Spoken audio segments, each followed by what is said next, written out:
కొంతమంది ఫ్లాట్ కొనాలి అనుకుంటారు. హ్మ్. లేకపోతే వద్దులే అబ్బా! ఎందుకు రెంటల్ ఇన్‌కమ్‌లోనే ఉండిపోదాము. మంచి ప్లాట్ కొంటే కొన్ని ఇయర్స్ తర్వాత మంచి బెనిఫిట్స్ వస్తాయి గదా! రిటర్న్ ఆన్ ఇన్వెస్ట్‌మెంట్ వస్తది గదా! అనుకుంటారు. బయట ప్లాట్ ఒక ప్రాపర్టీగా అసెట్‌గా తీసుకోవడం బెటరా? ఫస్ట్ అయితే ఇమీడియట్‌గా ఫ్లాట్ కొనుక్కోవాలి. ఫ్లాట్ ఎందుకు కొనుక్కోవాలంటే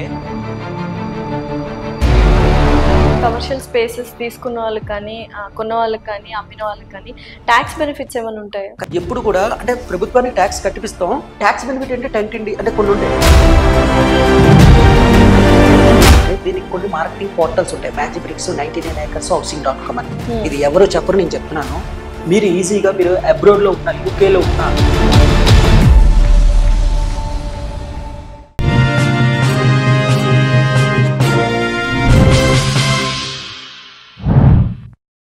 హాయ్, హలో, నమస్తే, welcome to our channel. So ప్రస్తుతం స్టూడియోలో మనతో పాటు ఉన్నారు రియల్ ఎస్టేట్ ఎక్స్పర్ట్ అండ్ అలాగే మోటివేషనల్ స్పీకర్ సంకల్పం వాసు గారు.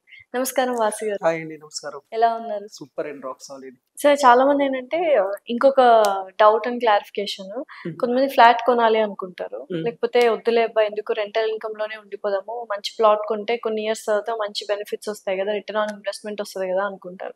ఏది ఉండడానికి ఇల్లు ఇంపార్టెంట్‌గా సొంతంగా తీసుకోవాలా? లేకపోతే బయట ప్లాట్ ఒక ప్రాపర్టీగా అసెట్‌గా తీసుకోవడం బెటరా? అయితే నేనేం చెప్తానంటే ఫస్ట్ ఎవరైనా ఒక 30,000 నుంచి 40,000 సంపాదిస్తున్నారు, 50,000 సంపాదిస్తున్నారంటే ఫస్ట్ అయితే ఇమీడియట్‌గా ఫ్లాట్ కొనుక్కోవాలి. ఫ్లాట్ ఎందుకు కొనుక్కోవాలంటే ఎప్పుడైనా ప్రతి హ్యూమన్ బీయింగ్ ఎవరైనా సరే నాకు ఒక సొంత ఫ్లాట్ ఉండాలి. అద్దెంట్లో ఉన్నాం అనుకోండి, నిజంగా పడుకునేటప్పుడు మన నిద్ర సమయంగా పట్టదు. Emotional satisfaction. 1వ తారీఖు వచ్చేటప్పుడు రెంట్ కట్టాలని ఉంటది.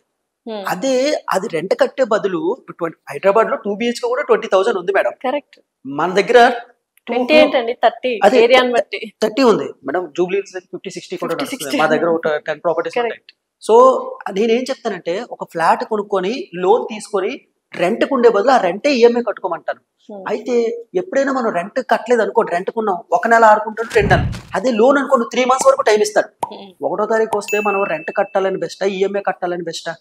ఒక 10 years 20 years తర్వాత ఫ్లాట్ మంది అయిపోద్ది కదా. సో నేనేం కష్టమో నష్టమో ఫ్లాట్ కొనుక్కోమంటాను.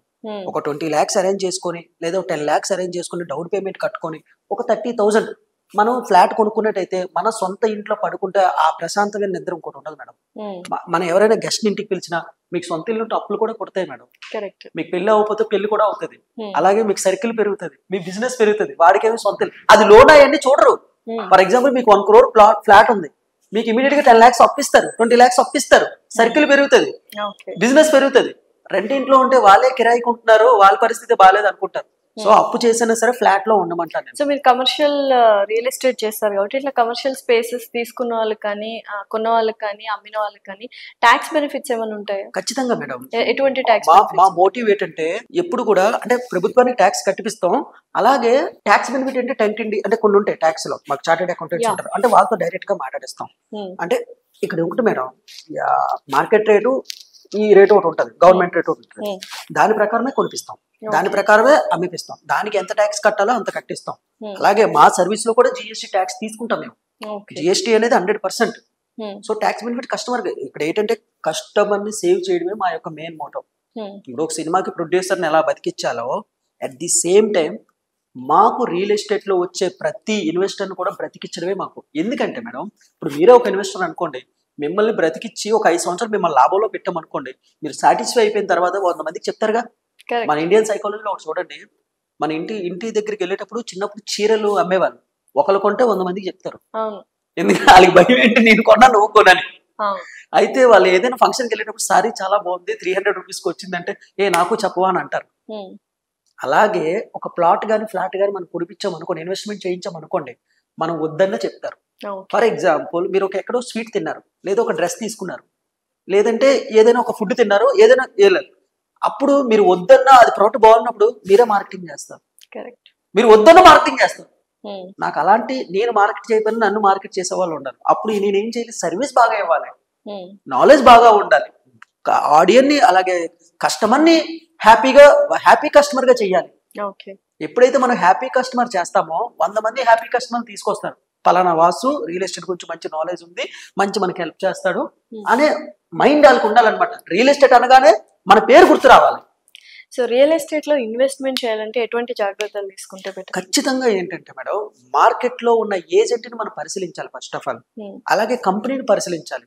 అయితే మీరు ప్లాట్ లో PLOT ప్లాట్ సిటీ అవుట్కట్స్ లో ప్లాట్ లో పెట్టారనుకోండి, ఆ కంపెనీ ఎన్ని ఇయర్స్ నుంచి ఉంది, అలాగే ఎన్ని వెంచర్లు వేసింది, అలాగే డెవలప్మెంట్స్ ఎలా ఉన్నాయి, అలాగే ఆ కంపెనీ ఎంతమంది స్ట్రెంగ్త్ ఉంది, ఎంతమంది కస్టమర్లు ఉన్నారు, ఆ కంపెనీ యొక్క షేర్స్ ఏమైనా ఉన్నాయా, ఆ కంపెనీకి మార్కెట్లో డిమాండ్ ఎలా ఉంది, ఆ కంపెనీ మార్కెట్లో స్ట్రెంగ్త్ ఎలా ఉంది, ఆ కంపెనీ ఏమైనా న్యూస్లో బ్యాడ్ న్యూస్ ఏమైనా ఉందా, ఇవన్నీ చెక్ చేసుకోవాలి.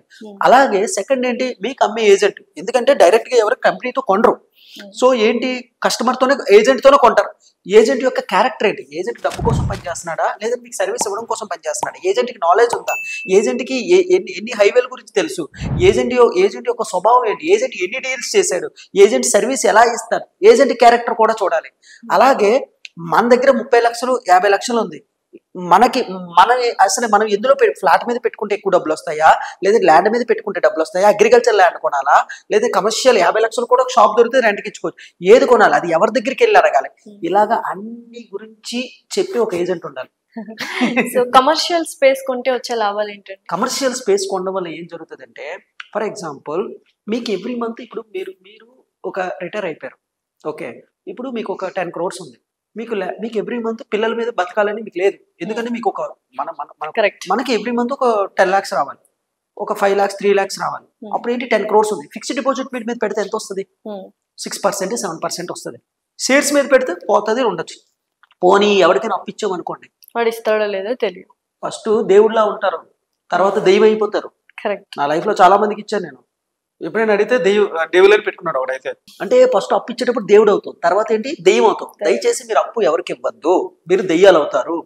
నేనేం చెప్తానంటే ఆ డబ్బు ఏదో మీకు డైలీ నెలకు వచ్చి రెంటల్ ఇన్కమ్స్ ఉన్నాయి కొన్ని రియల్ ఎస్టేట్ లో, మమ్మల్ని సంప్రదిస్తే మేము చెప్తాం, అసలు రెండో చప్పుడు లేకంట మీ సీక్రెట్స్ బయటికి వెళ్ళకంట హ్యాపీగా మీ అకౌంట్ లో ఒకటో తారీఖు డబ్బులు పడిపోతాయి. అలాంటి కమర్షియల్ ప్రాపర్టీ కొనుక్కొని ఎవ్రీ మంత్ పెడితే ఏ గోళ ఉండదు. ఇప్పుడు మీరు హెల్ప్ చేశారండి, మీరు హెల్ప్ చేసిన తర్వాత వాడు డబ్బులు ఇంట్రెస్ట్ ఇచ్చేటప్పుడు ఎంత బాధ తెస్తాడో తెలుసండి, అదంతా నెగిటివ్ ఎనర్జీ. బాధపడుతూ ముక్కుకుంటూ బూలుకుంటూ ఇస్తారు, వాడు అవసరం తీరిందని అనుకోడు. 1 కోటి రూపాయలు 2 కోట్లు మీరు అప్పు ఇచ్చారు, కానీ వాడు అవసరం తీరింది అనుకోడు. అదే కమర్షియల్ ప్రాపర్టీ మీద పెట్టారు అనుకోండి, ఏం జరుగుతుంది, ఎవ్రీ మంత్ కమర్షియల్ ప్రాపర్టీ మీద రెంట్ వస్తుంది మీకు, ఆ రెంట్ మీరు ఏదైనా చేసుకోవచ్చు. సో మీరంటే 10 crores 20 crores దగ్గర మాట్లాడుతున్నారు, 50 lakhs లో కూడా కమర్షియల్ పెట్టుకోవచ్చు. అవునా, రిటర్న్స్ ఎంత వస్తుంటాయి మంత్లీ, అంటే 50 lakhs మీరు పెట్టారు అనుకోండి, ఈజీగా 10,000 ఎక్స్పెక్ట్ చేయొచ్చు. ఓకే, హ్యాపీగా 10,000. సో 1 crore 2 crores అయితే 1 crore 2 crore దాని డబుల్ ఉంటుంది అంతే. 1 crore 2 crores అని దానికి తగ్గట్టుగా ఉంటుంది, అంటే డిఫరెంట్ స్ట్రీమ్స్ ఉంటాయి మేడం. ఇందులో ల్యాండ్ లో పెట్టుకోవచ్చు. అయితే ఇందులో కూడా కొంతమంది ఎవరైనా సరే నేను ట్రేడింగ్ బిజినెస్ చేస్తాను అంటే, రియల్ ఎస్టేట్ లో ఒక బిజినెస్ ఉంది, ఇప్పుడు మీరు ఆల్రెడీ మీ దగ్గర ఒక 1 కోటి రూపాయలు ఉంది, 1 కోటి రూపాయలు మీరు మీకు ఒక సొంత ఇల్లు ఉంది, 1 కోటి రూపాయలు ఉంది, అయితే మీరే ట్రేడింగ్ చేసుకోవచ్చు ఛాన్స్ ప్రాపర్టీస్. ఇది కూడా టాప్ సీక్రెట్ అండి, మీ పేరు లాష్యా గారి ద్వారా చెప్తున్నాను. ఒకవేళ మీ దగ్గర 10 crores ఉంది, లేదంటే ఒక 1 కోటి రూపాయలు ఉంది అనుకో, 1 కోటి రూపాయలు మాట్లాడుకుందాం, అదే చెప్తాను. మనల్ని చూసే ఆడియన్స్ అందరూ సరే, నేను మిడిల్ క్లాస్ పీపుల్ గురించి మనం మాట్లాడదాం. 50 lakhs మీకోసం ఆడియన్స్ కోసం 50 lakhs లేదా 1 కోటి రూపాయలు ఉంది, 1 crore ఉంది, దాన్ని ఎలా చేయాలి? మీకు వేరే కంపెనీలో ఎలా చేయడం ఇష్టం లేదు, ఆల్రెడీ మీ గవర్నమెంట్ జాబ్ చేసుకుంటున్నారు, లేదో ఒక పోలీసు ఏదో మొత్తానికి, కానీ మీకు అప్పులు ఉన్నాయి, కానీ 1 కోటి రూపాయలు ఉంది, కానీ వేరే కంపెనీలో చేస్తే మీకు రియల్ ఎస్టేట్ చేయడం అంటే నాకు అదొకలాగా ఉందని అనుకోవచ్చు, వేరే కంపెనీలో చేయలేరు, సిటీ అవుట్కట్స్కి వెళ్ళి చేయాలి. అయితే నేనేం చెప్తానంటే, 1 కోటి రూపాయలు ఉంటే మార్కెట్లో కొన్ని ఛాన్స్ ప్రాపర్టీస్ ఉంటాయి, నేను ఆ బిజినెస్ నేర్పిస్తాను ఎవరికైనా, అది తీసుకొని ఆ ఛాన్స్ ప్రాపర్టీస్ లిస్ట్ చేయాలి ఒక 10, అయితే ఫ్లాట్లు కానివచ్చు ప్లాట్లు కానివచ్చు.